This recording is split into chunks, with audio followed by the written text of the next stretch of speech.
Você já deve estar cansado de ver a quantidade de downloads que surgem nas suas redes sociais, LinkedIn ou Instagram, depois de grandes eventos de criatividade e inovação. South by Southwest, Web Summit, seja em Portugal ou no Rio, Gramado Summit, Rio to Sea, só para lembrar de alguns. Todos eles são acompanhados de dezenas de ofertas desses downloads, que são, na verdade, pontes de conteúdo entre os eventos e grandes empresas ou pessoas que gostariam de encurtar um pouco essa distância e ter eles um pouco mais resumidos e mastigados para consumo próprio. Nada contra esse método, mas o que a gente quer te propor aqui é alguma coisa diferente, né? A gente quer quebrar um pouco essa lógica da literalidade desse conteúdo e te convidar para algumas reflexões e trazer algumas provocações necessárias nesse tempo todo.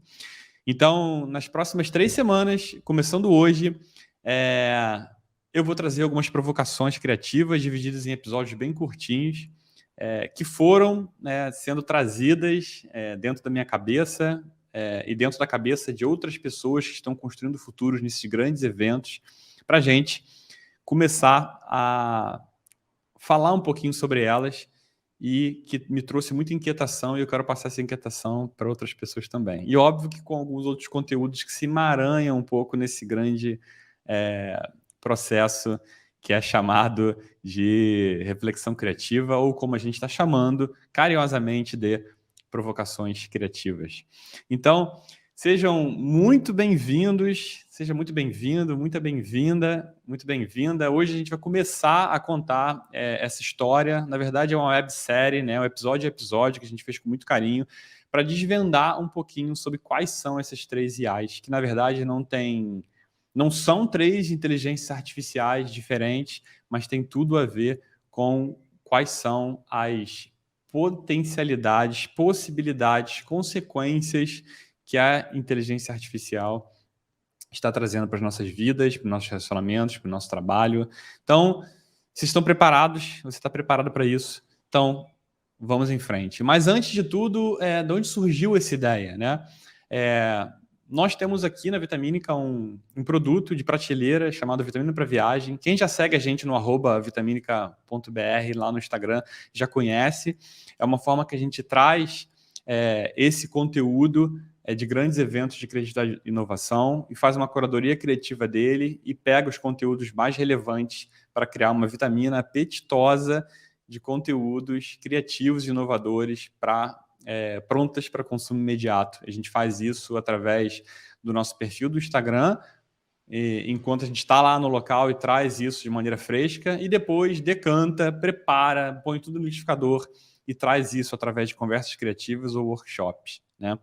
E essa ideia de trazer, de fazer esse momento que a gente está começando a iniciar, né? Está começando a provocar ele a partir de hoje, ele surgiu dessa ideia de trazer mais tempo para reflexão criativa, trazer mais oportunidades de você provocar outras pessoas, e a gente vai dividir isso, como eu falei antes, em 3 episódios. Bem curtos, eu espero, falo demais, mas vou tentar ser conciso para conseguirmos para conseguir ir em frente e não tumultuar ainda mais a sua cabeça do jeito que a minha foi.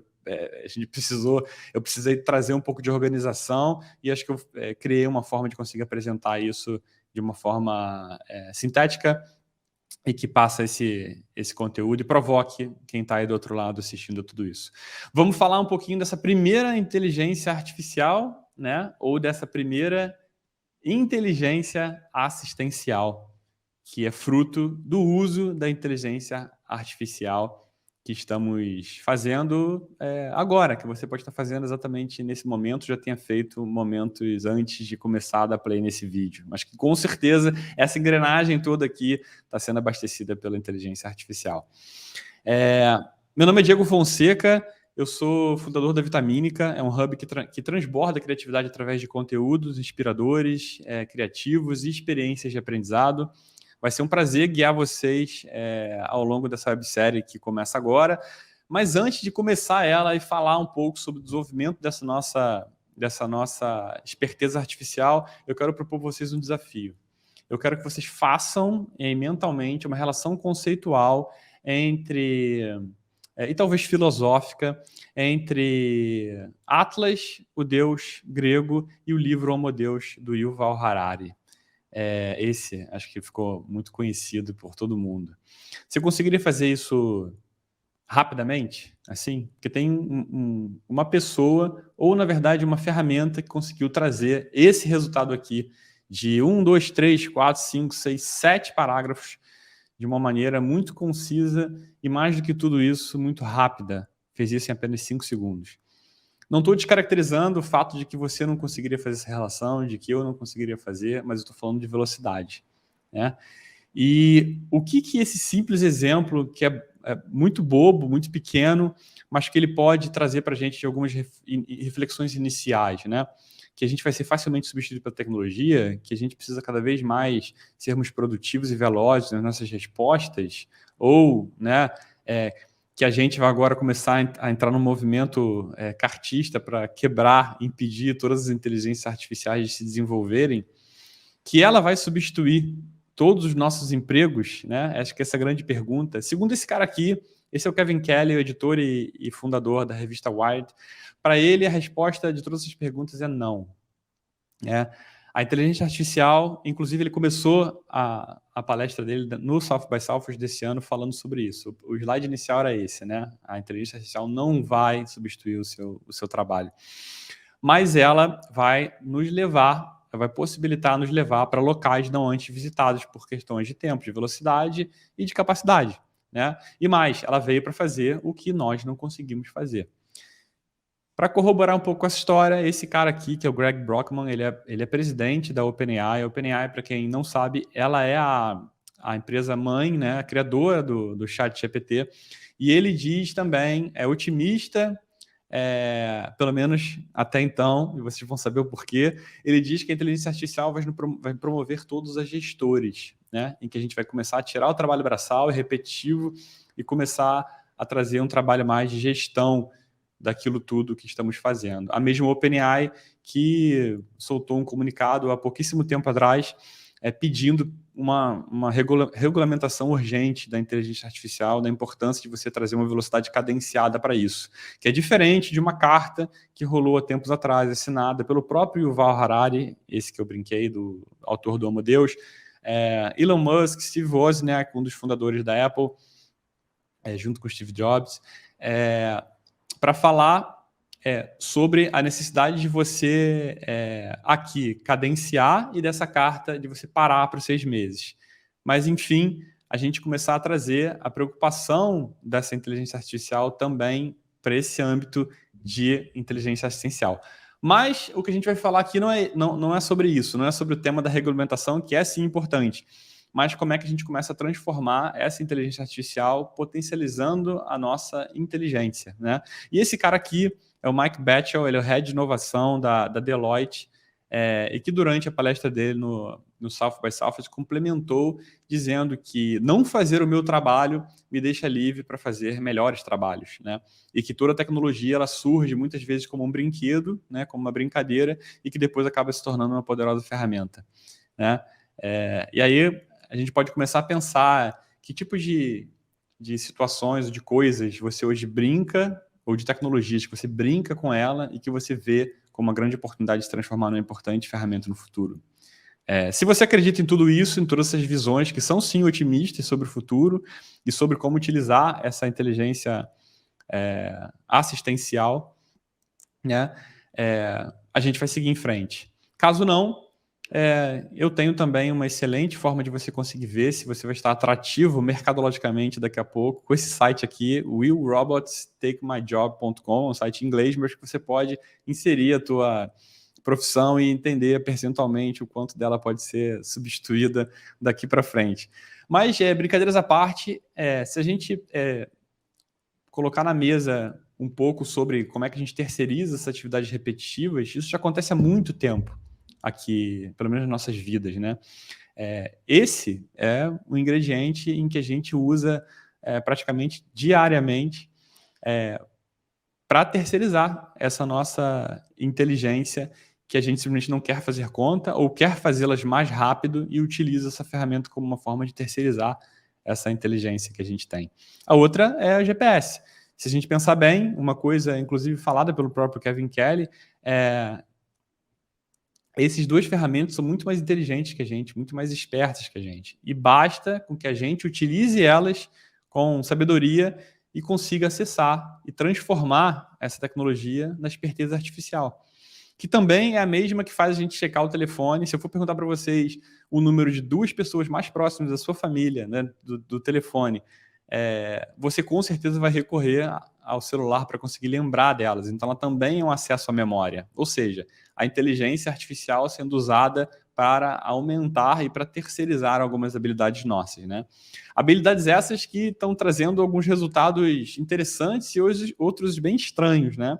Esse cara aqui, o Amar Hash, ele resolveu utilizar e pôr à prova a inteligência artificial a serviço do universo editorial. E o que ele fez, com a ajuda do ChatGPT e do Midjourney, que é uma ferramenta que transforma comandos em imagens, ele simplesmente criou esse livro aí, que é o Alice and Sparkles, e simplesmente colocou à venda na Amazon por R$ 4,99. E o mais curioso foi que em 72 horas ele acabou criando tudo isso, ilustrando todo esse livro, e depois ele não esqueceu das pessoas, ou na verdade das ferramentas que ajudaram ele a fazer isso tão rápido, dividindo a autoria dele com o ChatGPT e o Midjourney.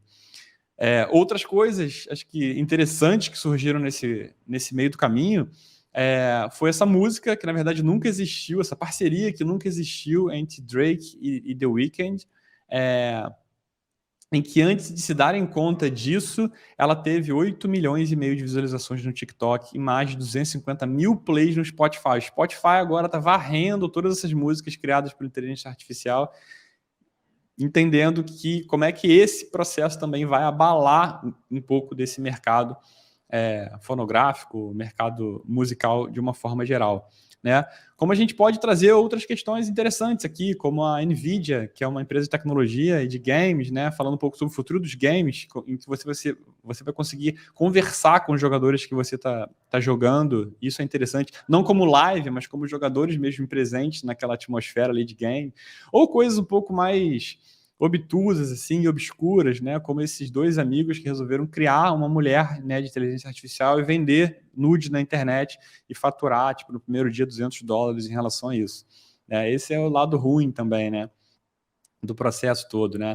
Eu fico brincando em que com o martelo você pode botar um quadro na parede ou pode esmagar um dedo, depende da forma como você usa ele, né? E acho que esse é o fato para a gente tomar muito cuidado em relação ao futuro do uso da inteligência artificial, não como uma inteligência assistencial para o bem, mas também para você conseguir estabelecer os golpes mais criativos, né? Esse influencer aqui, ele é um influencer do TikTok, ele narrou e até depois fez ele mesmo aplicando o golpe no pai dele, que recebeu um áudio com a voz dele pedindo um dinheiro emprestado, e o pai foi lá e acabou emprestando.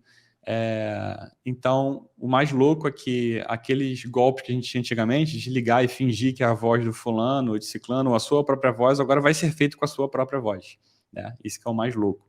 E, inclusive, uma das empresas que falaram no South by Southwest, chamada Deep Media, falou que 6 segundos de áudio e uma foto sua já é capaz de fazer um vídeo seu falando absolutamente qualquer coisa. Então, essa é importante de regular e de você ver como isso pode ser usado para os dois lados.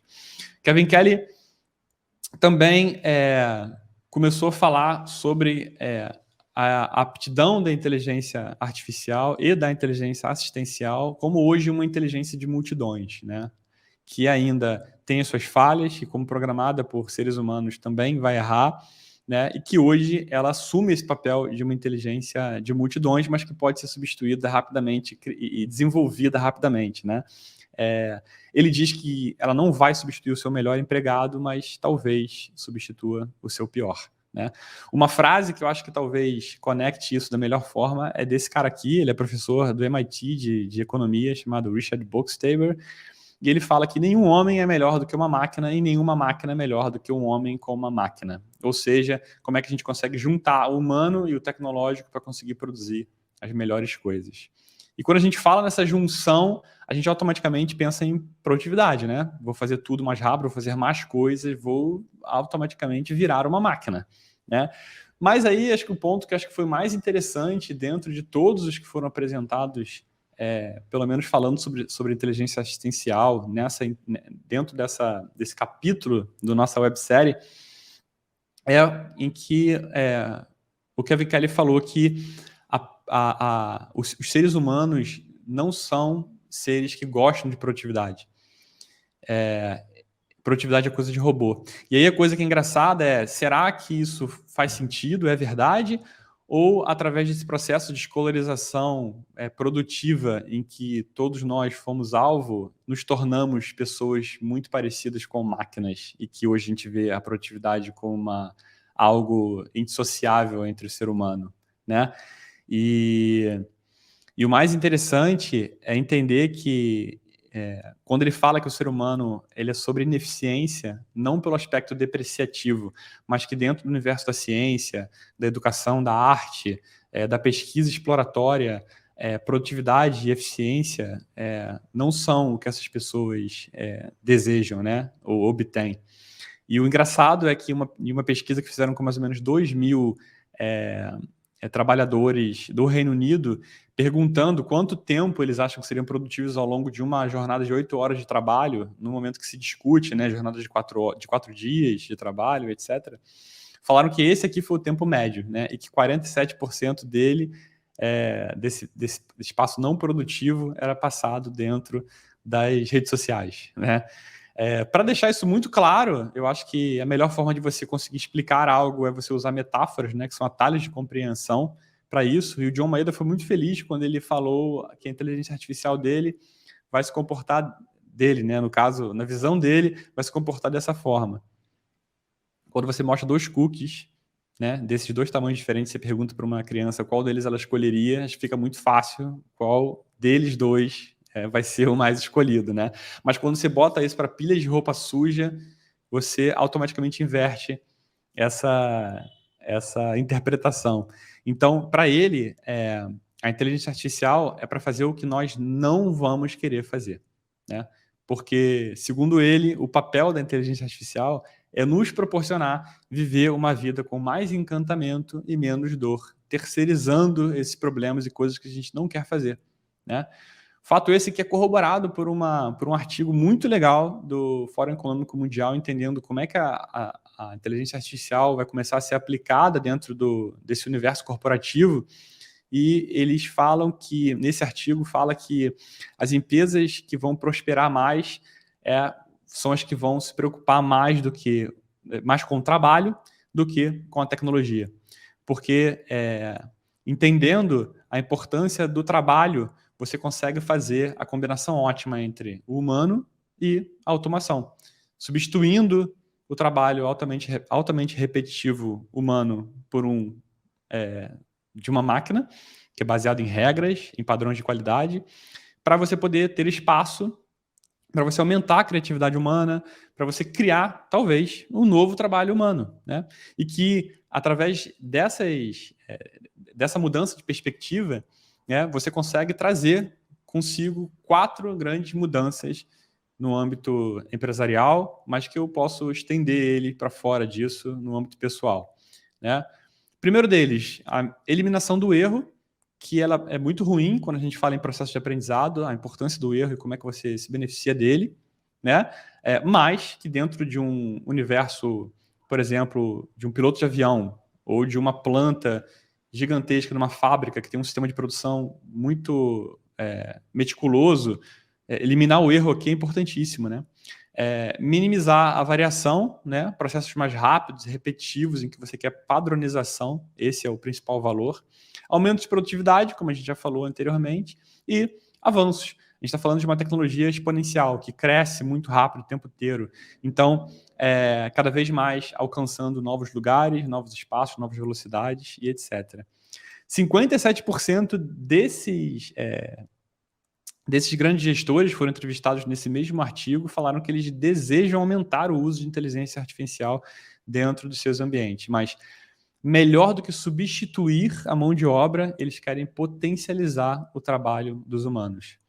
E aí, quando você fala nisso, né, o que você pensa logo, né? Pô, vou atrás de várias ferramentas de inteligência artificial, vou ser o mago da inteligência artificial. E aí o que você vê é justamente em redes sociais ou em qualquer outro tipo de canal, essas listas de diversas ferramentas de inteligência artificial, seja pelo Reels, seja por planilhas de Excel, seja por categorização de função de cada uma dessas ferramentas. O meu maior receio aqui é que a gente comece a criar, a partir dessa proliferação de ferramentas de inteligência artificial, criar gerações de copy-paste. E que a gente vai automaticamente criando essas gerações porque a gente não quer mais raciocinar. E assim como uma calculadora que faz as contas mais rápido e tira um pouco da nossa habilidade matemática, a gente está começando a exponencializar também a eliminação desse processo, né? Começando a usar prompts, comandos, e não mais o pensamento. E aí, o quanto disso pode interferir dentro do nosso processo de aprendizado, né? Nesse livro aqui, muito legal, que fala sobre a importância do aprendizado contínuo, do Conrado Schlossauer, ele tem uma definição de aprendizado que é muito legal, que é a explicitação do conhecimento por meio de uma performance melhorada. Mas quando a gente fala sobre essa inteligência assistencial, o que baliza a minha interpretação sobre performance, né? Aqui, pelo menos a minha interpretação sobre o livro, e o que é bem legal, que você aprende melhor quando você consegue aplicar o seu conhecimento e a fazer o que você fazia antes melhorado, né, através de uma performance. Mas quando você está falando sobre velocidade, como você está falando sobre chegar a lugares diferentes através de comandos já pré-prontos, o quanto disso mudou o balizamento da minha análise da sua performance. Será que a gente vai mudar para velocidade? Será que a gente vai continuar com a absorção de conhecimento? Tudo isso, acho que a gente vai começar a discutir. Fato é de que o próprio Segundo Maeda, que trouxe essa metáfora visual bem legal para a gente entender um pouquinho melhor sobre a importância do uso da nossa inteligência assistencial, é que o difícil é a linguagem do humano, né? Porque a linguagem das máquinas é absolutamente tranquilo. E a gente termina os episódios, vai terminar cada um desses episódios sempre com uma provocação. Será que o humano é o que dá propósito à inteligência artificial? E o que vai ser humano a partir de um universo corporativo ou não, ou social, né, com o uso da inteligência artificial? É a pergunta que acho que a gente deixa aqui como a principal delas para ser respondida. E, na sequência, a gente traz em como usar esse episódio, né? Acho que a gente pode usar a nossa inteligência assistencial de diversas maneiras, né? Em áreas de estudo, para alcançar algumas referências novas, para resumir alguns artigos, para pedir feedback de alguns artigos, ou para escrever uma carta de recomendação, etc. Para começar coisas, não para terminar coisas. E entender, principalmente, como a ferramenta ela pode ser usada para te levar a lugares diferentes, mais rápido, ou fazer tarefas que você simplesmente não quer fazer mais e deseja terceirizar. Agora, quais são as consequências disso tudo, né? Será que a gente está terceirizando a nossa produtividade ou a gente também está, aos poucos, terceirizando a nossa humanidade? Quais são as consequências desse uso extensivo da inteligência artificial e da tecnologia de forma geral? Tudo isso a gente vai começar a ver no capítulo 2 dessa websérie e eu convido vocês para, na semana que vem, estar aqui junto comigo e conferir quais são as consequências desse uso da inteligência artificial e de que forma a gente começa a construir e a tornar conscientes um pouco dos impactos que essa nova tecnologia está trazendo para a nossa vida. Combinado? Foi um prazer. Te espero semana que vem. Valeu!